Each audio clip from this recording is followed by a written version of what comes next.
Pour en discuter, je rejoins l'ambassadeur du Canada aux Nations Unies, Bob Rae. Bonsoir, Monsieur Rae, ravi de vous revoir. Merci beaucoup, bonsoir.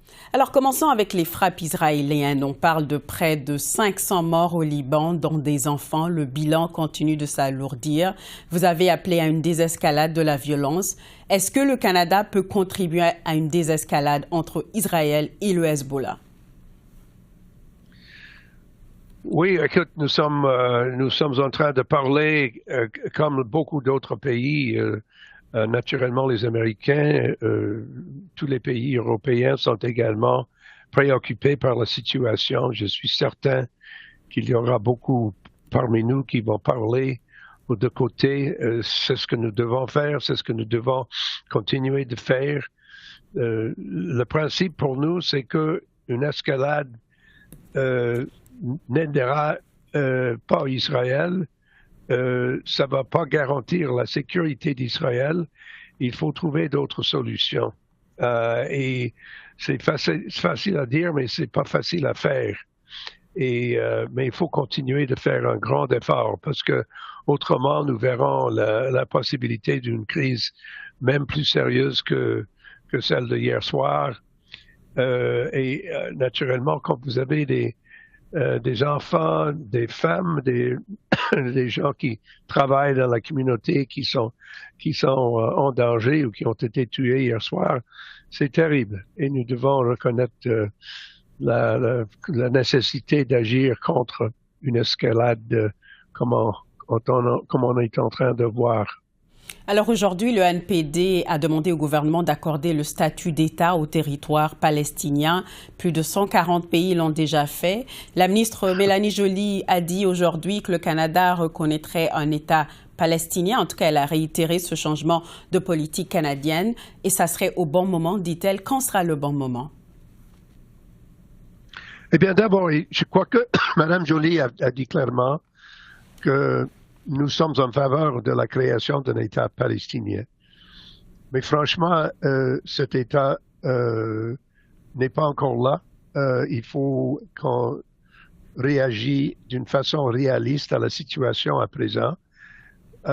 Nous sommes clairement en faveur de la décision qui dit clairement que l'occupation israélienne est illégale, n'a pas la justification de la loi.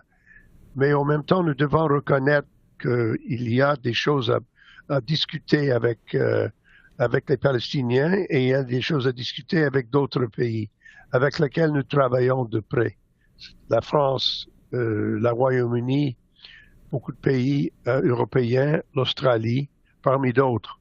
Alors, on va continuer ce travail et nous allons continuer de parler directement avec les autorités palestiniennes comme nous le faisons toujours.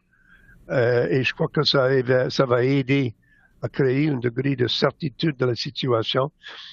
Pour nous, la reconnaissance n'est pas un geste, n'est pas quelque chose de symbolique, mais quelque chose de réel. Et c'est peut-être quelque chose qui est à la base de notre politique. Notre politique est basée sur les principes, mais aussi pragmatique dans le sens qu'il faut reconnaître, il faut regarder les réalités de la situation. Et c'est ce qu'on est en train de faire. Alors, le Canada s'est abstenu sur une résolution de l'Assemblée générale sur les pratiques d'Israël en territoire palestinien. Vous avez dit que la résolution mettait toute la responsabilité du conflit sur Israël et que ça ne va pas mener vers la paix. Est-ce que le Canada risque des critiques là sur une position qui est aussi nuancée que cela? Non, je crois que le Canada, la position que nous avons prise était appuyée par 42 autres pays. Il inclut beaucoup de pays que j'ai mentionnés. Naturellement, nous reconnaissons l'importance d'agir sous la loi, avec l'appui de la loi. En même temps, il faut reconnaître que les questions posées par l'État palestinien pour la Cour, on a cherché une opinion de la part de la Cour. Ces questions n'ont pas touché sur la question des activités de ni Hamas, ni Hezbollah, ni d'autres groupes terroristes à Gaza et dans la Cisjordanie. Alors, il faut considérer les réalités de la situation. Ça va exiger des changements importants des activités des groupes terroristes. On ne peut pas continuer avec le rejet total de l'existence de l'État d'Israël. Et il faut commencer à parler franchement sur cette question. On ne veut pas des solutions seulement temporaires ou intérimaires. Il faut chercher des solutions de long terme.